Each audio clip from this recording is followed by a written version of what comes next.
દિવસભરના અગત્યના સમાચાર જુઓ દિવ્યાંગ ન્યૂઝના ટોપ ન્યૂઝમાં રોજ બપોરે 3 કલાકે અને રાતના 9 કલાકે।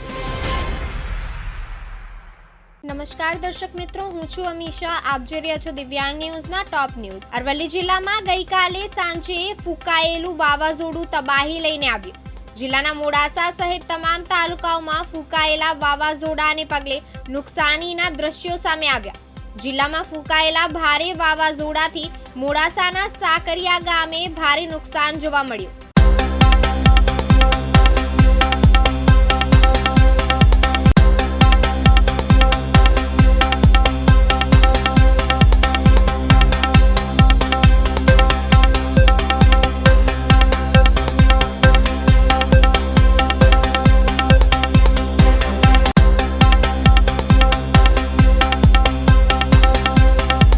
બોલો, તમારું નામ શું છે? કયા ગામના રહો છો? મારું નામ મનુભાઈ બુડાભાઈ તરાર, સાકરિયાનો વતની છું। અને રાતે 8:30-9 વાગે વાવાઝોડું આવ્યું તે લગભગ 100 ફૂટ જેટલા પતરા ઉડાડ્યા છે। ઘઉં પલળી ગયા, બધું નુકસાન બહુ આવ્યું છે।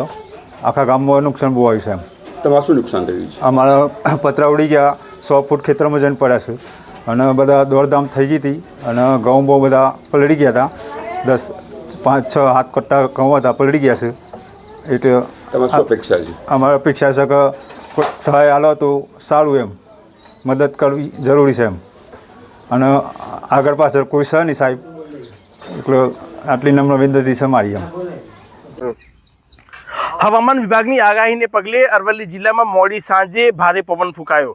ભારે પવન ફૂંકાવાને કારણે મોડાસા તાલુકાના સાકરિયા ગામે તારાજીના દ્રશ્યો સર્જાયા। જે પ્રકારના દ્રશ્યો આપ જોઈ શકો છો કે રોડ ઉપર આવેલા જે મોટા વૃક્ષો છે તે ધરાશાયી થયા છે। સાથે જ વાત કરવામાં આવે તો હજુ પણ જે રસ્તો છે તે બ્લોક છે, કારણ કે જે વૃક્ષ ધરાશાયી થયું છે। સાથે જ વાત કરવામાં જે પ્રકારના વીજળીના થાંભલા છે તેના પરથી પણ જે વીજળીના તાર છે તે ક્યાંક ને ક્યાંક તૂટ્યા છે। આ પ્રકારના દ્રશ્યો છે તે સામે આવી રહ્યા છે।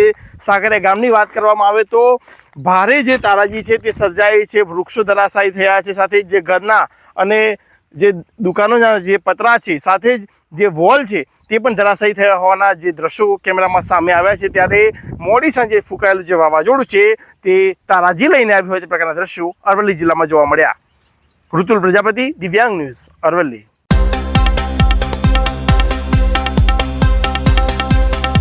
રાજકોટના ગોંડલ પંથકમાં જ્વેલર્સમાંથી સોનાના ઘરેણાં તફડાવતી મહિલાઓની ગેંગ સક્રિય બની છે।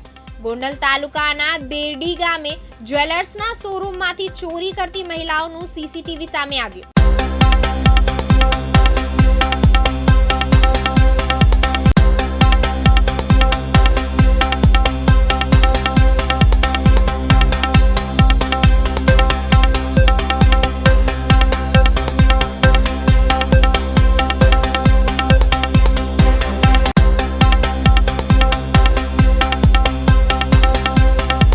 રાજકોટના ગોંડલ પંથકમાં જ્વેલર્સમાંથી સોનાના ઘરેણાં તફડાવતી મહિલાઓની ગેંગ સક્રિય બની છે। ગોંડલ તાલુકાના દેરડી ગામે જ્વેલર્સના શોરૂમમાંથી ચોરી કરતી મહિલાઓના સીસીટીવી સામે આવ્યા છે। કૃષ્ણા જ્વેલર્સમાંથી ખરીદી કરવા આવેલા અજાણી 2 મહિલાઓ પૈકીની એક મહિલાએ સોનાની બુટ્ટીની ચોરી કરી લાઈવ ઘટના સીસીટીવીમાં જોવા મળે છે। મહિલાએ બુટ્ટી ખરીદી કરવાના બહાના હેઠળ વેપારીની નજર ચૂકવીને સોનાની બુટ્ટી તફડાવી લીધી હતી। ચોરીની ઘટના બાદ અન્ય સીસીટીવીમાં 3 મહિલાઓ ત્રિપુરી હોવાની વિગતો પણ સામે આવી છે। તો હવે જ્વેલર્સને નિશાન બનાવતી મહિલાઓની ગેંગ પોલીસ માટે તપાસનો વિષય બની છે।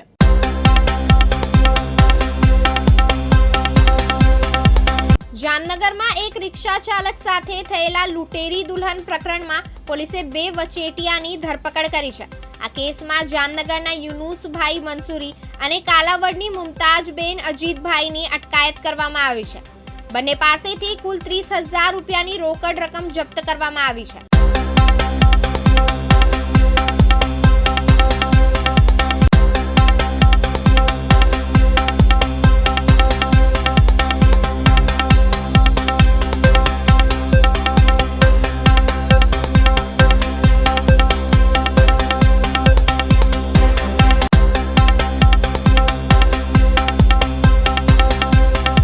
જામનગર સિટી એ ડિવિઝન પોલીસ સ્ટેશનમાં દાખલ થયેલી ફરિયાદ 926/2025ની વિગત મુજબ આ કામના જે ફરિયાદી છે એમને કોઈ સારા સ્ત્રી પાત્ર સાથે લગ્ન કરવા હોય આ બાબતની જાણ એમને પોતાના એક જાણીતા જે આ કામના આરોપી છે એવા યુનુસભાઈ ગનીભાઈ મંસૂરીને કરતા આ વ્યક્તિ દ્વારા બીજા એમના એક મળતિયા મુમતાજબેન અજીતભાઈ ગોધાવિયા આ બંને મળીને જે ફરિયાદી છે એની સાથે તેને સમજાવી અને મહારાષ્ટ્રમાં રહેતા જે આના સહઆરોપી છે રોહિણી મોહન ઇંગલે આમની સાથે મુલાકાત કરાવી અને ત્યાં મહારાષ્ટ્રની એક કોર્ટમાં લગ્ન કરાવેલા હતા અને આ લગ્નવતી તેમની પાસેથી 1,80,000 જેટલા રૂપિયા રોકડા લેવામાં આવેલા હતા.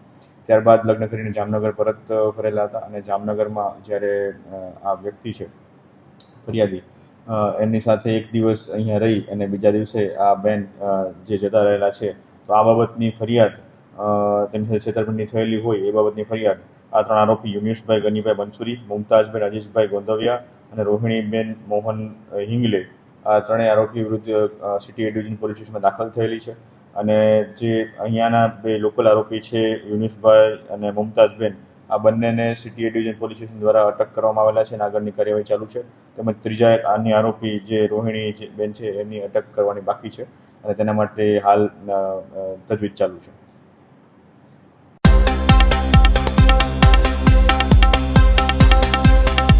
ભરૂચ જિલ્લાના દહેજ ઔદ્યોગિક વસાહતમાં આવેલી શ્વેતાયન કેમ્પટેક ફાર્મા કંપનીમાં આજે ભીષણ આગ લાગી છે. આ ઘટનાને પગલે ફાયર બ્રિગેડ દ્વારા તાત્કાલિક મેજર કોલ જાહેર કરવામાં આવ્યો છે અને આગ બુઝાવવાની કામગીરી શરૂ કરવામાં આવી હતી. 8 ફાયર ફાઇટર ઘટના સ્થળે દોડી ગયા હતા અને આગને મહામહેનતે કાબૂમાં લીધી હતી.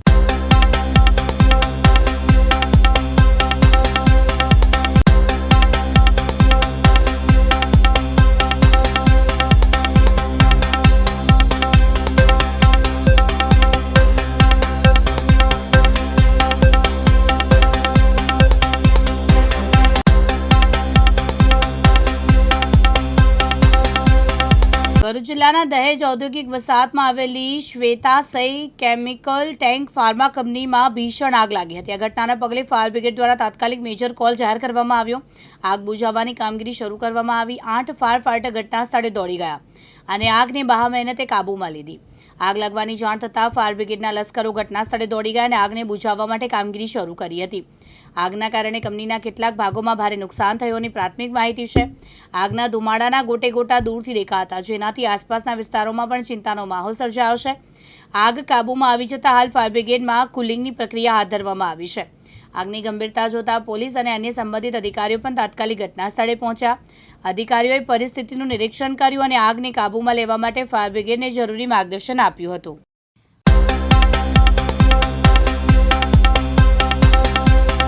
ખેડાના નડિયાદમાં કોરોનાના વધુ 2 કેસ સામે આવ્યા. નડિયાદમાં કિશોરી અને વૃદ્ધનો કોરોના પોઝિટિવ આવ્યો. નડિયાદમાં અત્યાર સુધીમાં 3 કોવિડ પોઝિટિવ દર્દી મળી આવતા તંત્ર દોડતું થયું છે અને જિલ્લા આરોગ્ય વિભાગ એલર્ટ છે.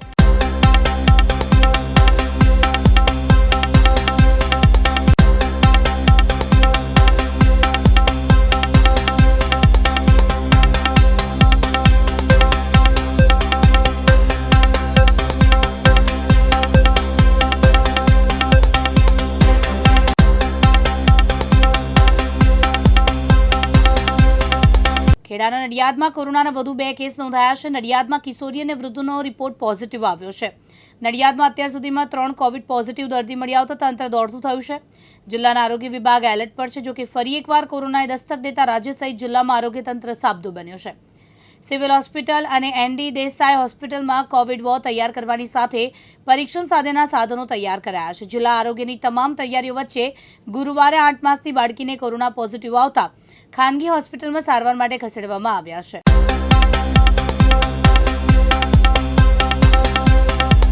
ખેડા જિલ્લાના મહોડેલ ગામની મહિલાઓએ ચકલાસી MGVCLમાં હલ્લાબોલ કર્યો. મહોડેલ ગામમાં વોલ્ટેજની સમસ્યા છે. છેલ્લા 2 વર્ષથી ગામના સ્થાનિકોની રજૂઆત MGVCL સાંભળતું નથી. વીજપોલ નવો ઊભો કરાયો પણ વાયરો ટ્રાન્સફર થયા નથી. મહોડેલના ગાંધી ચોક વિસ્તારમાં છેલ્લા ઘણા સમયથી વોલ્ટેજની સમસ્યાના કારણે સ્થાનિકો પરેશાન છે.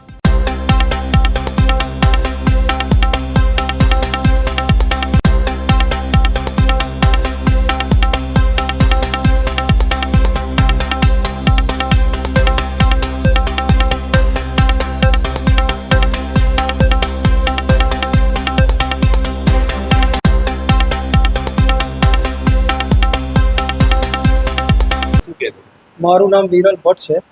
હું મોરેલ ગામનો નિવાસી છું. ગાંધી ચોક મારું રહેણાંક વિસ્તાર છે. સાહેબ, છેલ્લા એક અઠવાડિયાથી ગાંધી ચોકથી લઈ આખા ગામની અંદર વીજળીની સમસ્યા ચાલી રહી છે. રાત્રે 1:30-2 વાગ્યા સુધી કમ્પ્લેન નોંધાય છે. 2 વાગે આ લોકોનું આવે છે કે વાયર ફિટ કરીને જતા રહેશે. રાતે ચાલે છે 2 કલાક. સવારે એની પોઝિશન ચાલુ થઈ જાય છે. લગભગ 50-60 વર્ષ ઉપર થઈ ગયા. કેબલ કોઈ બદલાતું નહીં. 200 ઘર હોવા છતાં 0.5 kgનો લોડ છે. એના લીધે લઈને એસીની તો વાત છોડો, પંખા બી 6 ચાલુ નહીં થતા. અને છેલ્લા ઘણા સમયથી એક પોલનો 2 વર્ષથી અરજી આપેલી છે. એનું પ્રૂફ બી મારી જોડે ઘરે પડ્યું છે. એ પોલે 2 છોકરીઓ 5 વર્ષ 7 વર્ષ પહેલાં મરી ગયેલી છે. આ લોકોને સિમેન્ટના થાંભલા ઊભા કરે 3 મહિના 4 મહિના ઉપર થવા આવ્યું. હજુ બી વાયર એની પર ગયા નહીં. અને આ લોડની સમસ્યા લગભગ 1.5-2 વર્ષથી ચાલુ છે. પણ આના પર કોઈ એક્શન લેવા તૈયાર નહીં. અહીં આગળ આવ્યા 1.5 કલાકથી પૂછીએ છીએ કે ભાઈ સાહેબ કઈ ગયા છે, તો કે ફિલ્ડ વર્કમાં છે. મેં સાહેબ જોડે વાત થઈ. સાહેબ કે અડધા કલાકમાં બેન આવે છે, ઉત્તર સંડા ફિલ્ડમાં છે. હજુ બી બેન આવ્યા નહીં. 2 કલાકથી આ જગ્યાએ ખાધા પીધા વગર બધા બેસી રહ્યા છે. પાણી બી આ જગ્યાએ મળ્યું નહીં. હું મોરેલ ગાંધી ચોક વિસ્તારમાંથી આવી છું. ભાર્ગવી મુકેશભાઈ પંડ્યા. અમારે અરજી અઠવાડિયાથી અહીંયા આગળ આપી છે. લખીને બધાએ ઘરની અમારે એસીની સ્વિચ બોર્ડ લાઇટ મરી ગયું. ડીમ ફૂલ લાટ થવાના લીધે થઈને જ ગોરો પંખો એક જ દોરા પર ચાલે છે. લાઇટ ડીમ ફૂલ થયા કરે છે. ઘડીક આવે ઘડીક જાય અને ઘણીવાર હોતી જ નથી. 2-3 વાગ્યા સુધી ચોકમાં બેસી રહે છે. બોલાવીએ કોઈ આવે તો ખાલી વાયર ફિટ કરે, પછી આગળનું કંઈ કાર્ય થતું નહીં. આ વાયર નંખાયો છે પણ હજી વાયરમાંથી કોઈ ફોલ્ટ દૂર થયો નથી. મારું નામ માનસીબેન પંડ્યા છે. હું મોરે ગામની રહેવાસી છું. અમારા ઘણા મહિનાથી આ લાઇટનો પ્રોબ્લેમ થાય છે. રાતે 2-3 વાગ્યા સુધી અમારા ઘરવાળા બધા ભેગા થાય છે. અભી વચ્ચે થાંભલો બળી ગયો હતો, ત્યારે ફોન કર્યો તો ત્યારે બી આવીને વીજળી હરખી કરીને કરતા હતા. પણ સાંજે બી લાઇટનો પ્રોબ્લેમ થાય છે. 2-3 કલાક સુધી લાઇટો આવતી નહીં. સવાર બી એવું થાય છે. એમ બધા રોજે હેરાન થાય છે. તો બી કોઈ અહીંથી આવતું નહીં. અને 2 કલાકથી અમે બેસી રહ્યા છે. અને બધા બહાના કાઢે છે કે સહી બોમ્બે ગયા છે, સહી સર બહાર ગયા છે. એમ કોઈ સાચું કહેતા નહીં. 2 કલાકથી પાણી બી નહીં આપ્યું, નાસ્તાનું બી નહીં પૂછ્યું. એમ નડિયાદનો નંબર માંગ્યો પણ સાહેબ એવું જ કહે છે, નહીં ઉપાડતા, રોંગ નંબર છે એવું જ કહે છે.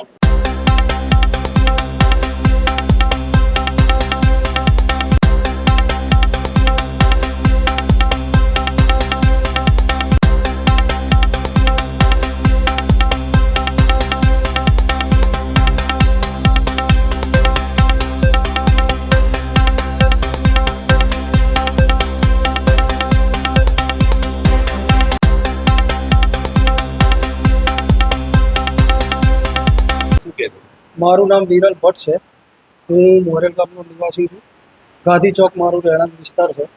સાહેબ, છેલ્લા એક અઠવાડિયાથી ગાંધી ચોકથી લઈ આખા ગામની અંદર વીજળીની સમસ્યા ચાલી રહી છે. રાત્રે 1:30-2 વાગ્યા સુધી કમ્પ્લેન નોંધાય છે. 2 વાગે આ લોકોનું આવે છે કે વાયર ફિટ કરીને જતા રહેશે. રાતે ચાલે છે 2 કલાક. સવારે એની પોઝિશન ચાલુ થઈ જાય છે.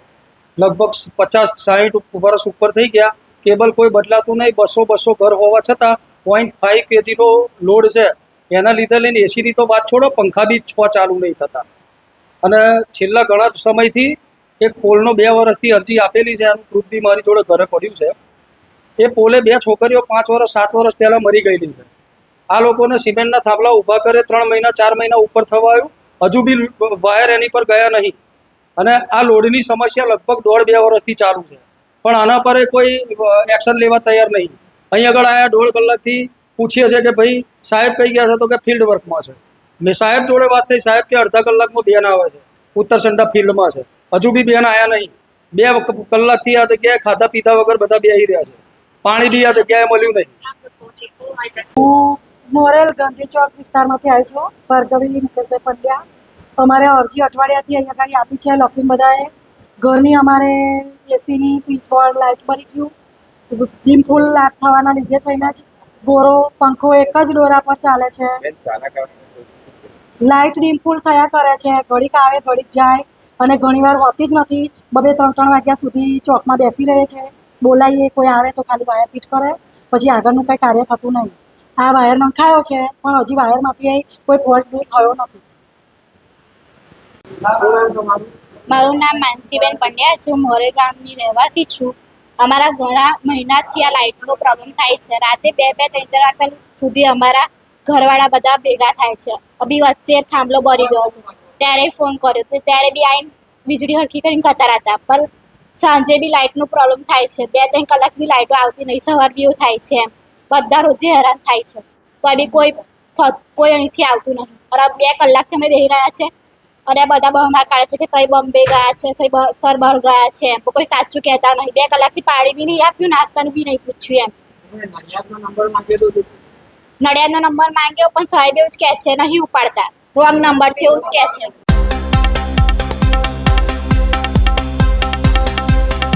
પાટણ શહેરના નંદાપુરા ખડકી વિસ્તારમાં છેલ્લા 1 મહિનાથી ભૂગર્ભ ગટર ઉભરાવવાની અને પીવાના પાણીમાં ગંદકી આવવાની સમસ્યા સર્જાઈ છે. સ્થાનિક રહીશોની વારંવારની ફરિયાદ બાદ આજે સમસ્યાનું મૂળ કારણ સામે આવ્યું છે.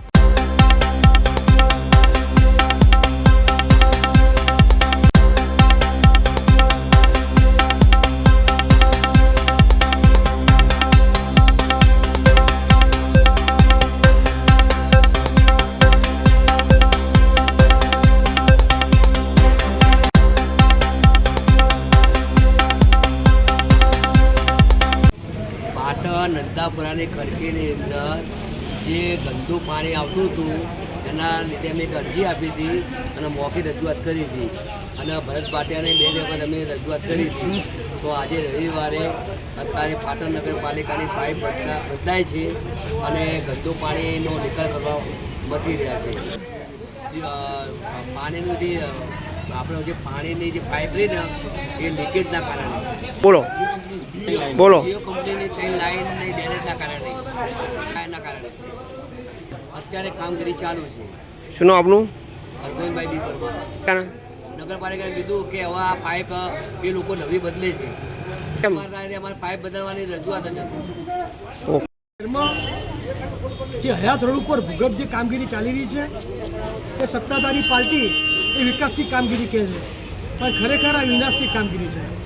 ભ્રષ્ટાચારની કામગીરી થવાના કારણે પાટણના સત્તાધીશોએ લેતી કરી હોવાના કારણે કોઈ જગ્યાએ ઇન્સ્પેક્શન થતું નથી તો નગરપાલિકાના જવાબદાર અધિકારી સ્થળ ઉપર હાજર હોતા નથી. જે પણ નેટવર્ક કંપની હોય કે આજે વિદ્યુતની જે કામગીરી ચાલે છે એના પણ જવાબદાર વ્યક્તિઓ હાજર હોતા નથી.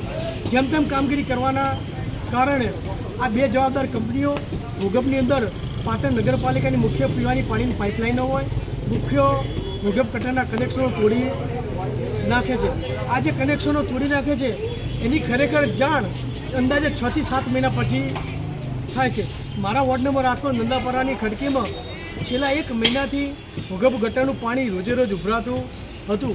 વારંવાર નગરપાલિકા કમ્પ્લેન કરી રોજ કામગીરી કરવામાં આવતી હતી, પણ ઊંડાણપૂર્વક અંદર તપાસ કરતાં કે આ રોડ ઉપર જે તે વખતે જીઓ કંપનીની કામગીરી થયેલી હતી એ કામગીરીના માણસો દ્વારા નગરપાલિકાની મેઇન ભૂગર્ભ લાઇન કનેક્શન તોડી નાખેલ હતું. તેના કારણે સમસ્યા ઊભી થયેલ હતી.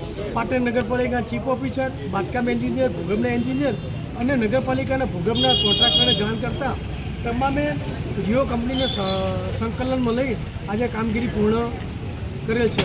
આપ જોઈ શકો છો કે મુખ્ય રોડ ઉપર નગરપાલિકાની ભૂગર્ભની જે મેઇન લાઇન જે છે એને ડેમેજ કરીને આખી નગરપાલિકા લાઇન ડેમેજ કરી દીધી હતી. આના કારણે આખો પાટણનો વિસ્તાર હેરાન થતો હતો.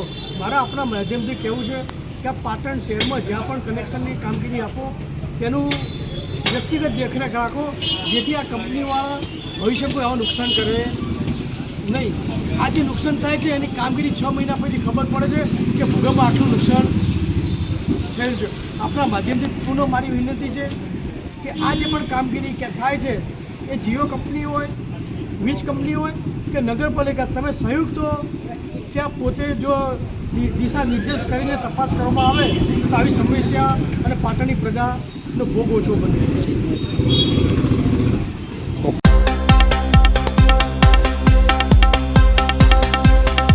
બનાસકાંઠાના પાલનપુરમાં તલાટીની પરીક્ષાના નવા સિલેબસ અને પરિરૂપનો વિરોધ કરવામાં આવ્યો.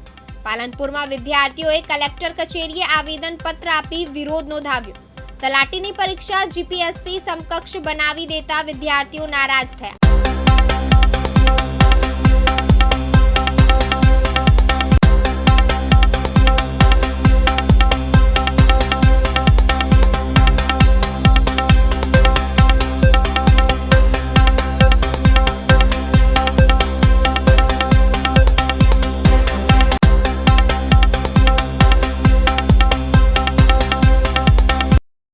આપ્યું છે, શું માંગ છે અને શું કહેશો?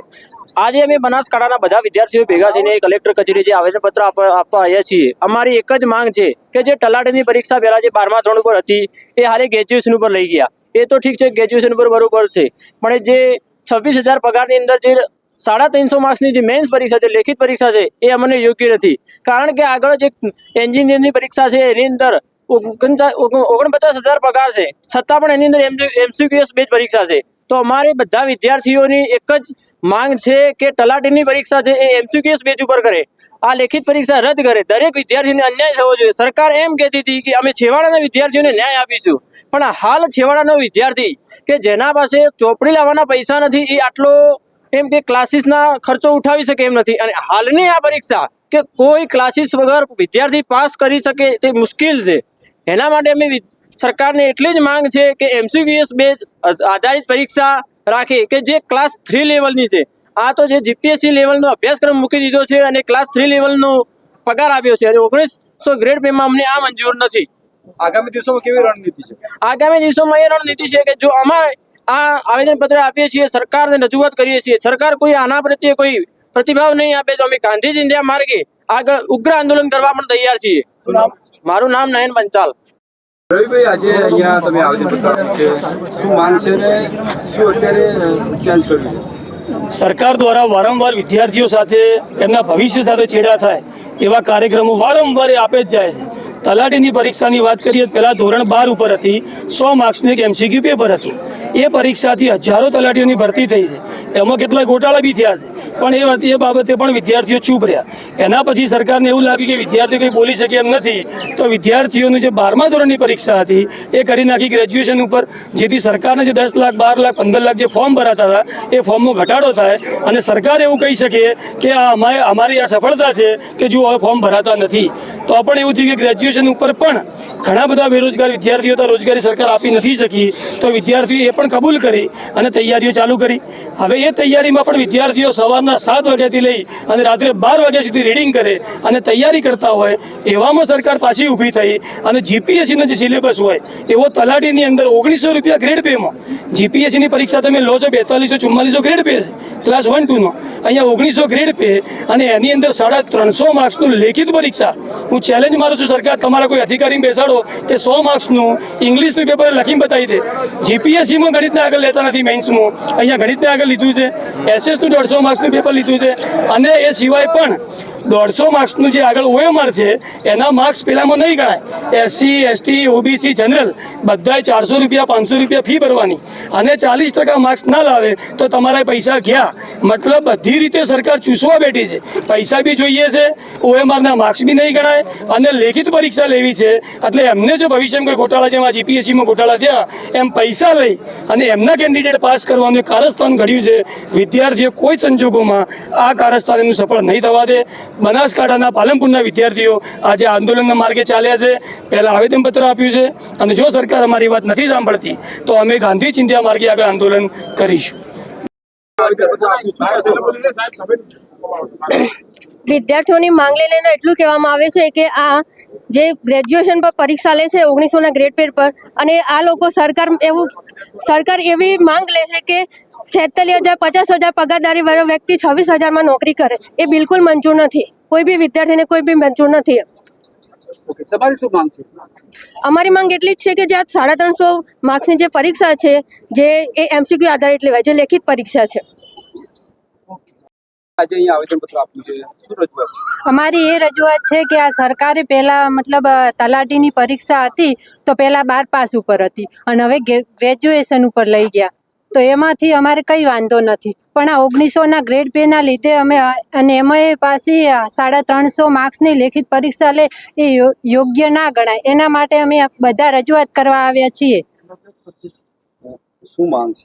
અમારી એક માંગ છે સરકારને કે સરકાર અમને ન્યાય આપે ને 350 માર્ક્સની પરીક્ષા એ સરકાર રદ કરે અને MCQ આધારિત પરીક્ષા લે. શું નામ તમારું? ચૌધરી આશાબેન દેવાભાઈ.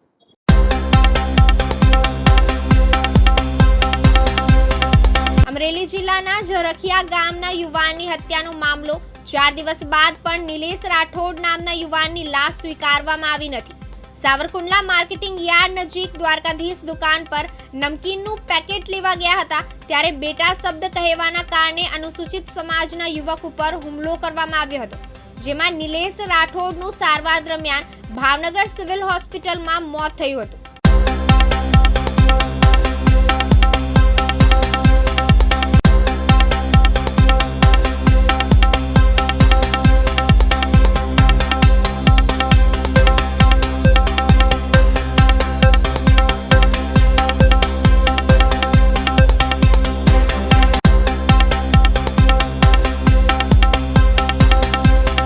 અમરેલી જિલ્લાના ઝરખિયા ગામના યુવાનોની હત્યાનો મામલો 4 દિવસ બાદ નિલેશ રાઠોડ નામના યુવકની લાશ સ્વીકારવામાં આવી નથી.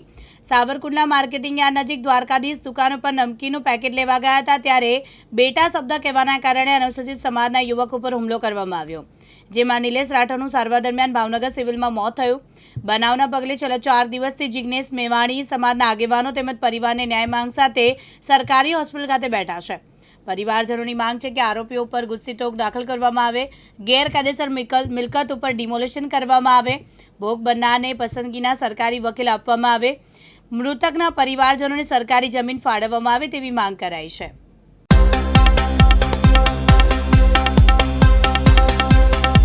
રાજકોટના બસ સ્ટેશન પાસેની બાલાજી હોસ્પિટલમાં ફરજ બજાવતા અને માધાપરના રોણકી ગામે રહેતા મહિલા તબીબે પોતાની જાતે દવાના ઓવરડોઝનું ઇન્જેક્શન લઈ આપઘાત કરી લેતા તેના પરિવારમાં શોક છવાયો છે.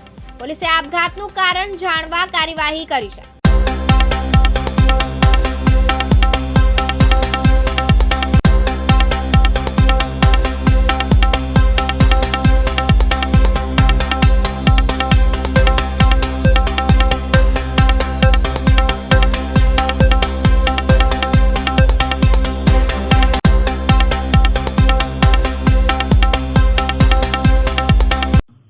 ડોક્ટર અંકુર છે સર, શું આખી હકીકત છે જે એક તબીબે આત્મહત્યા કરી છે? કેટલા સમયથી અહીંયા નોકરી કરતા હતા અને શું હકીકત છે? હોસ્પિટલ આપણે લગભગ છેલ્લા 2.5 વર્ષથી ચાલુ કરેલી છે. જ્યારથી આપણે હોસ્પિટલ ચાલુ કરી છે ત્યારથી જ આ તબીબ અમારી સાથે ક્લિનિકલ આસિસ્ટન્ટ તરીકે ફરજ બજાવતા હતા અને કોઈ પણ હોસ્પિટલના સ્ટાફ સાથે કે બીજા કોઈ ડોક્ટરો સાથે કોઈ અણમનાવ વગર એકદમ સમરસતાથી અહીંયા કામ કરતા હતા અને 21 તારીખે એમણે જે આ એનેસ્થેટિક એજન્ટનું ઇન્જેક્શન લઈ અને સુસાઇડનો પ્રયાસ કરેલો છે તે હોસ્પિટલ માટે પણ ખૂબ દુઃખની વાત કહેવાય. હોસ્પિટલના સ્ટાફ સાથે તેમને કેવું વર્તન હતું, કેવા સંબંધો હતા તેમને? અહીંયા કોઈ અણબનાવ કોઈ સાથે હતો? હોસ્પિટલ શરૂ થઈ ત્યારથી અમારી સાથે છે. અન્ય ઘણી બધી હોસ્પિટલમાંથી પણ એમને ઓફર આવતી હોય તેમ છતાં પણ રાજી ખુશીથી જ અમારી સાથે એ હતા અને અમારા દરેક સ્ટાફ સાથે પણ એકદમ સમરસતાથી પડી ગયા અને એના મધર ફાધર અને હસબન્ડના પણ છેલ્લા જે નિવેદન જે આપેલા છે એ પ્રમાણે પણ હોસ્પિટલ તરફથી તો એમને કોઈ પણ પ્રકારની ફરિયાદ નથી, હોસ્પિટલના સ્ટાફની કોઈ ફરિયાદ નથી. સાહેબ, તો બીજી કોઈ બાબતને લઈને ડિસ્ટર્બ હોય કે એવું કંઈ જાણવા મળ્યું હતું તમને? એવું વાત શેર કરેલી નથી. અંગત વાતો એ કોઈ શેર કરી હોય તો હું તમને જણાવી શકું. પોલીસ તપાસમાં હોસ્પિટલ યોગ્ય સહયોગ આપી રહી છે? પૂરેપૂરો સપોર્ટ આપે છે. એની પૂરી ટ્રીટમેન્ટ પણ આપણે હોસ્પિટલમાં જ કરેલી છે. સાહેબ, એક મહિલા તબીબે આપઘાત કર્યો છે, શું આખો કેસ છે, કેવી રીતના? એ ડિવિઝન પોલીસ સ્ટેશન વિસ્તારમાં આવેલ બાલાજી હોસ્પિટલ ખાતે એક મહિલા તબીબ નાઓએ તારીખ 21/5/2025ના રોજ પોતાની જાતે જ એનેસ્થેસિયાનું ઇન્જેક્શન લઈ અને બેભાન થઈ જતા ત્યાં એ જ હોસ્પિટલમાં આઈસીયુ વોર્ડમાં દાખલ કરેલ અને તારીખ 24/5/2025ના રોજ તેમનું મરણ થયેલ છે અને તે બાબતે તેમના પિતા તેમજ પતિ તેમજ તેમના કાકા ભાઈ વગેરેના નિવેદનો નોંધવામાં આવેલ છે અને આ બાબતે હાલમાં કોઈને કોઈના ઉપર શંકા કે કંઈ ત્રાસ હોય કે એ બાબતે કોઈ હજી સુધી લખાવેલ નથી નિવેદનોમાં અને હાલમાં તપાસ ચાલુ છે. સાહેબ, પોલીસે કયા કયા પ્રકારની કાર્યવાહી કરી છે આમાં? પોલીસે મરણ જનાર તબીબી બેનનો પેનલ ડૉક્ટરથી પીએમ કરવામાં આવેલ છે, એક્ઝિક્યુટિવ મેજિસ્ટ્રેટ રૂબરૂમાં ઇન્ક્વેસ્ટ પંચનામું કરાવવામાં આવેલ છે તેમજ બનાવડી જગ્યાનું FSLનું સ્થળ નિરીક્ષણ કરાવી આગળની કાર્યવાહી કરવામાં આવે છે. કોઈ ચોક્કસ કારણ હજુ સુધી સાહેબ બહાર આવ્યું ના, હજી સુધી કોઈ ચોક્કસ કારણ તપાસમાં બહાર આવેલ નથી. સાહેબ કેટલા સમયથી આ બેન અહીંયા નોકરી કરતા હતા એવું કંઈ જાણવા મળ્યું છે? બેન છેલ્લા 1.5 વર્ષથી બાલાજી હોસ્પિટલ ખાતે નોકરી કરે છે. અને તેમને લગ્ન પણ કર્યા હતા. તેમના પતિ પણ તબીબ છે, તો કંઈ સાહેબ શું છે એમને? તેમના પતિ પણ તબીબ છે અને એમને પણ પ્રાઇવેટ હોસ્પિટલ છે. તેઓને કોઈ તપાસમાં દરમિયાન કોઈ મનમેળ ના હોય તેવું જણાવ્યા નહીં. મનમેળ સારો હતો અને તે બાબતે કોઈ પણ આક્ષેપ નથી. તેમના પિયર પક્ષમાંથી પણ કોઈ આક્ષેપો નથી. હજુ હાલ તપાસ ચાલુ છે? હાલમાં તપાસ ચાલુ છે.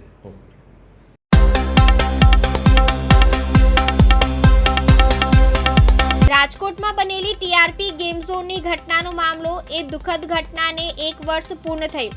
આ ઘટનામાં 27 લોકોના દાઝી જવાથી મોત થયા હતા.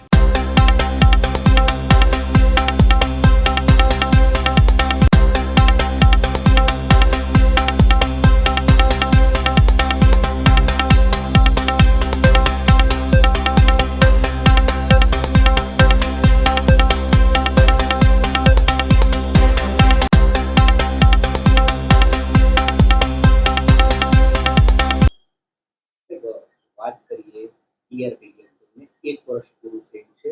અત્યારે કેસની શું પરિસ્થિતિ છે, શું છે આખી? તારીખ 25/5/2024 ટીઆરપી અગ્નિકાંડની માનવ સર્જિત દુઃખદ ઘટના, કે જે ઘટનાને આજે પણ યાદ કરતા શરીરમાંથી કંપારી છૂટે એવી ઘટના. જે ઘટના ઘટેલ એ અન્વયે રાજકોટ તાલુકા પોલીસ સ્ટેશનમાં ગુનો દાખલ થયેલો. એ ગુનો દાખલ થયા બાદ ઇન્વેસ્ટિગેશન કરવામાં આવેલું. ઇન્વેસ્ટિગેશનના અંતે નામદાર નીચેની અદાલતમાં આરોપીઓ વિરુદ્ધ ચાર્જશીટ રજૂ કરવામાં આવેલ. આજે ચાર્જશીટ રજૂ કરવામાં આવેલ છે એ કુલ 15 આરોપીઓ વિરુદ્ધ કરવામાં આવેલ છે. નામદાર નીચેની અદાલતમાંથી આ કેસ છે એ તારીખ 21/8/2024 સેશન્સ અદાલતમાં કમિટ કરવામાં આવેલો.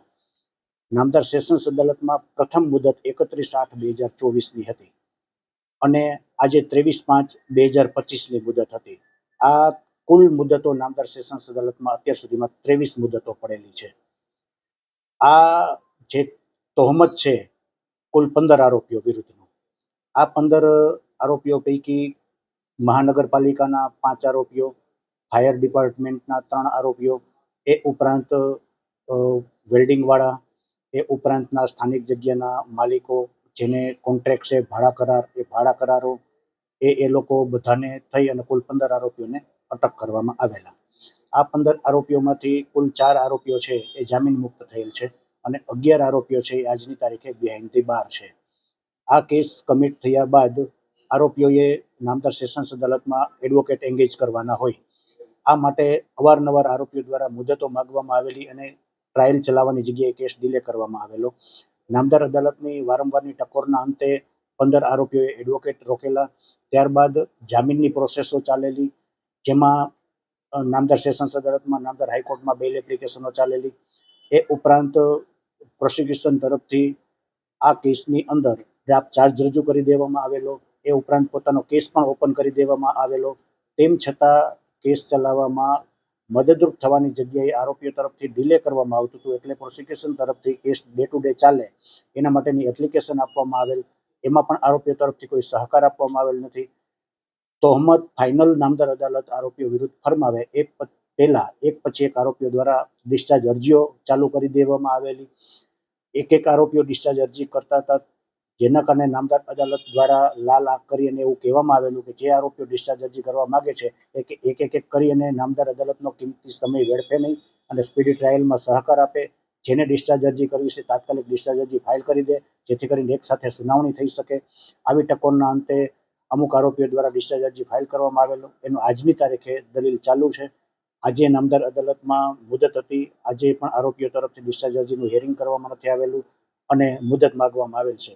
આ રીતે આરોપીઓ એ પૈસાપાત્ર અને પહોંચતા હોય, સારા કાનૂની એડવાઇઝરો રાખેલા હોય, આવા કિસ્સાની અંદર જેમાં ચકચારી કેસો છે અને આ રીતે પહોંચતા આરોપીઓ હોય એવા મોટાભાગના કિસ્સાઓમાં અત્યાર સુધી ટ્રાયલ કોઈ દિવસ સ્પીડીલી એટલા માટે નથી ચાલતી કે આરોપીઓ પોતાના જે રાઇટ છે એ એક્સરસાઇઝ કરવા માટે એક પણ તક છોડતા નથી અપ ટુ સુપ્રીમ કોર્ટ સુધી. એટલા માટે થઈ અને એક એપ્લિકેશનનો નિકાલ ન્યાયિક નિર્ણય આવે એની સામે કોઈ પણ નારાજ પક્ષ હાઈકોર્ટમાં જાય, ત્યાં જે કંઈ ન્યાયિક નિર્ણય આવે એની સામે સુપ્રીમ કોર્ટમાં જાય, એ રીતે ગણતરી કરવામાં આવે તો હાલની જે ટીઆરપી અગ્નિકાંડની ટ્રાયલ છે જે વિક્ટીમ તરફથી અમે ડે ટુ ડે ચાલે, બેઇલ ન મળે અને સ્પીડી ટ્રાયલ થાય અને સ્પીડી વિક્ટીમ પરિવારને ન્યાય મળે એવી જે અમારી મહેનત ચાલી રહી છે એમાં આ લોકોનો આરોપીઓ તરફથી કોઈ અસહકાર છે, જેના કારણે જેટલી શક્ય બને એટલી વહેલી ટ્રાયલ ચાલુ થાય, બેઇલ ન મળે એવી અમારી વિક્ટીમ પરિવાર તરફથી કોશિશ છે. શું નામ આપનું? અશોક મોડાસિયા. અશોકભાઈ, વાત કરીએ ટીઆરપી ગેમ ઝોનને 1 વર્ષ પૂરું થયું છે. આપની શું માંગ છે? ગુનેગારોને કઈ સજા થવી જોઈએ? આપના સ્વજનો પણ આમાં તમે ગુમાવ્યા છે. શું આખી ઘટના બની હતી? શું કહેશો? ટીઆરપી ગેમ જેવી ઘટના તો હવે હું તો ઈશ્વર આગળ, ભગવાન આગળ, સરકાર આગળ, બધા આગળ એવી પ્રાર્થના કરું છું કે જે ટીઆરપી ગેમ જેની ઘટના બની એવી ઘટના કોઈ જગ્યાએ હવે તો ન બને, કોઈ દેશમાં ન બને, કોઈ જગ્યાએ ન બને. કારણ કે જે જીવતા સળગી જવું ને એ મોટી દુર્ઘટના કહેવાય છે. કે નાના બાળકો જે આનંદ કરવા ગયા હોય ને ત્યાં આવી રીતના અચાનક આવી આગ લાગી જાય ને બધા ભડથું થઈ ગયા ત્યાં ને તે કોઈનું સાંભળવા વાળું કોઈ નહોતું ને એટલું બધું પેક હતું એ વસ્તુ કે ત્યાંથી કોઈ નીકળી હગી એમ નતો. પોતાની જાન બચાવવા માટે કોઈ નીકળી ના હગ્યા. બોલો, તમારા કોણ સ્વજનો આમાં તમે ગુમાવ્યા છે અને આરોપીને શું સજા થવી છે? મારા 3 સ્વજનો આમાં વજા ગયા છે, મારી 2 બેબી ને 1 જમાઈ. અને આરોપીઓને તો એવી સજા થવી જોઈએ કે આજીવન કેદ થાય અને આજીવન એનું જીવન આખું એનું જેલમાં જ જાય. અને સરકાર આગળ એવી મારી પ્રાર્થના છે કે એની આ કેસ ફાસ્ટ ટ્રેકમાં લાવે અને જેમ બને વહેલો ચુકાદો આપે. કારણ કે નકર તો આ સરકારી કેસ તો હે ને તમે 15-15, 20-20 વર્ષ હોય જાય, આજીવન હોય જાય તો એનું પૂરું નથી થવાનું. અને જેમ બને વહેલો આ જે કેસ હાલે એનો ચુકાદો આવે એવું મારી માંગણી. આ લોકોની મિલકતનું શું કરવું જોઈએ? મિલકતનું સરકારે સારા જગ્યાએ એને વાપરવી જોઈએ. શું નામ બેન આપનું? મારું નામ અમિતાબેન છે. અમિતાબેન, વાત કરીએ ટીઆરપી ગેમ ઝોનને 1 વર્ષ થયું, આપે આપના સ્વજનો ગુમાવ્યા છે. આખી ઘટના તે દિવસે શું બની? ક્યાં ફરવા જવાના હતા? એની જગ્યાએ ક્યાં ફરવા ગયા? હવે જે ગુનેગારો છે એને હજી સુધી સજા મળી નથી. આપની શું માંગ છે? મારી ટીઆરપી ગેમ ઝોનમાં જે ઘટના બની તો બધાને ખબર જ છે, પણ અત્યારે જે મારા છોકરાઓ જવાના હતા અટલ સરોવર ગયા ત્યાં આગળ, હવે એનું કદાચ ત્યાં લખ્યું હશે એટલે ગયા અને મારા એકના તો ગયા નથી, બધાયના સાથે હતા. એટલે આમાં જે કઈ બની ને બહુ ઓલી ખરાબ ઘટના કહેવાય. કારણ કે બધાએ આખા જીવતા સળગ્યા. એ લોકોએ કેમ જીવ કાઢ્યો હશે એ તો જે એની માથે થયું હોય એને જ ખબર હોય કે એને કેમ જીવ. આપણને જરાક થાય છે તોય આપણને કેટલી તકલીફ થાય છે. તો આ છોકરાઓ આખા ભરતું થઈ ગયા એમ. તો સરકારને જે આરોપીઓ છે એને છોડવા ન જોઈએ, એ લોકોને સજા આપવી જ જોઈએ. કારણ કે આ છોકરાના જીવ ગયા છે, કઈ જેવી તેવી વાત નથી. આપણે કોકને કઈક કહેતા હોય તો એમ થાય કે કોઈનો જીવ નથી લેવાતો, તો આ લોકો એ બધું બિનકાયદેસર હલાવતા હતા તોય કોઈ એને કઈ ફરિયાદ ન કરી કે કોઈ કઈ ઓલું ન કર્યું. અને આટલા છોકરાઓના જીવ આમાં કેટલા હશે હજી તો પૂરો આંકડો તો કદાચ બહાર પણ નથી આવ્યો. 27 જણાનો આંકડો આવ્યો પણ આમાં કેટલા ગયા એ તો કોઈને ખબર નથી. તો અને એની મિલકત કેટલી બિનકાયદેસર મિલકત એને ભેગી કરી છે, એ મિલકત કોઈ એવા ગરીબોમાં કે એ લોકોને સરકારે દેવી જોઈએ, કોઈ જેની ખરેખર મદદ કરવા જોઈએ એની મદદ કરવી જોઈએ. આ મિલકત એને પાછી ક્યારે આપવી ન જોઈએ. તમારો આશરો છીનવાઈ ગયો તો તમારી 2 દીકરીઓ અને જમાઈ શું કહેવાનું? અમારું તો જે છે એ બધું એ જ હતી, છોકરીઓ જ હતી. અમારો દીકરો તો હતો નહીં. એટલે દીકરો હોય તો હજી એમ કે આપણે દીકરો છે, પણ હવે દીકરીઓ જ બધું હતી. એટલે અમારું તો જે હતું એની પાછળ અમારું જીવન તો એની પાછળ એને જોઈને જ અને એનું સારું કરવામાં જીવન પૂરું થતું. તો હવે અમને એમ નથી થતું કે અમે કઈ કામ કરીએ. આ તો અમે ઈશ્વરે જીવન આપ્યું છે એટલે અમારી શરીર હાલે એટલું અમે કરીએ છીએ. બાકી અમને એમ નથી થતું કે અમે આ કામ કરીએ કે આમ કરીએ. અને બધું હવે પૂરું થઈ ગયું એવું જ લાગ્યા રાખે એમ. ઘરમાં તો અમને ગમતું નથી. બસ બધા અમને ખુશ રાખવાની કોશિશ કરે કે અમે આમાંથી બહાર નીકળી શકીએ, એવો બધા એના આશીર્વાદ છે. એટલે આટલું અમે બહાર નીકળીએ છીએ, હિંમત રાખીએ.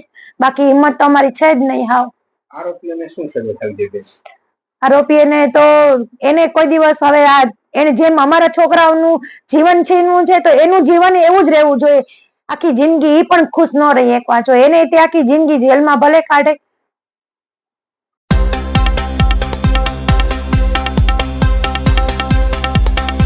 ત્યાં સુધીના ટોપ ન્યૂઝ, નવી અપડેટ માટે જોતા રહો દિવ્યાંગ ન્યૂઝ.